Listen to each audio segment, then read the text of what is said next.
A man who dares to waste 1 hour of time has not discovered the value of life.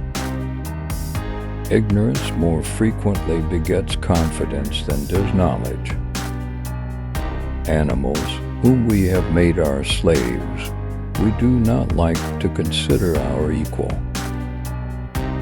Man tends to increase at a greater rate than his means of subsistence.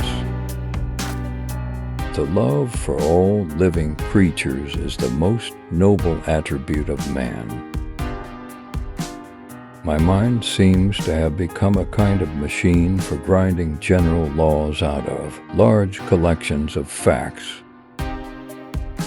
I have tried lately to read Shakespeare and found it so intolerably dull that it nauseated me.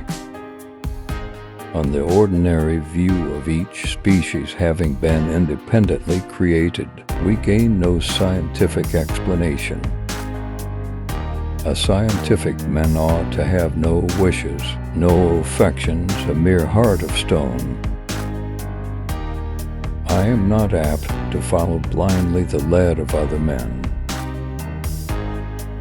The mystery of the beginning of all things is insoluble by us, and I for one must be content to remain an agnostic. Intelligence is based on how efficient a species became at doing the things they need to survive. Blushing is the most peculiar and most human of all expressions. I love fools' experiments. I am always making them. The highest possible stage in moral culture is when we recognize that we ought to control our thoughts.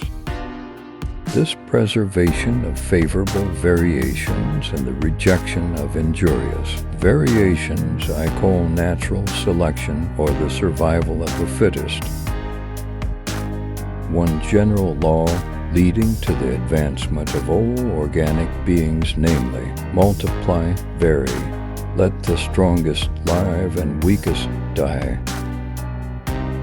If the misery of our poor be caused not by the laws of nature, but by our institutions, great is our sin. The survival of preservation of certain favored words in the struggle for existence is natural selection. I have called this principle by which each slight variation, if useful, is preserved by the team of natural selection. I cannot persuade myself that a beneficent and omnipotent God would have designedly created parasitic wasps with the express intention of their feeding within the living bodies of caterpillars.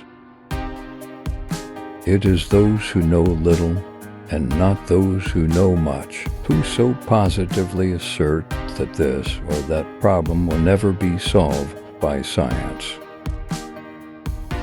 Man tends to increase at a greater rate than his means of subsistence. To kill an error is as good a service as, and sometimes even better than, the establishing of a new truth or fact. A moral being is one who is capable of reflecting on his past actions and their motives, of approving of some and disapproving of others. It is not the strongest of the species that survives, nor the most intelligent that survives.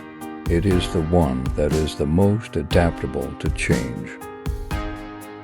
There is grandeur in this view of life with its several powers, having been originally breathed by the Creator into a few forms or into one.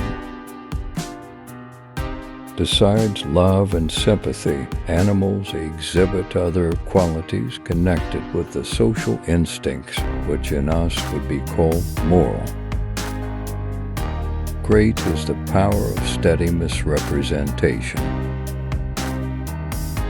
The mystery of the beginning of all things is insoluble by us, and I for one must be content to remain an agnostic.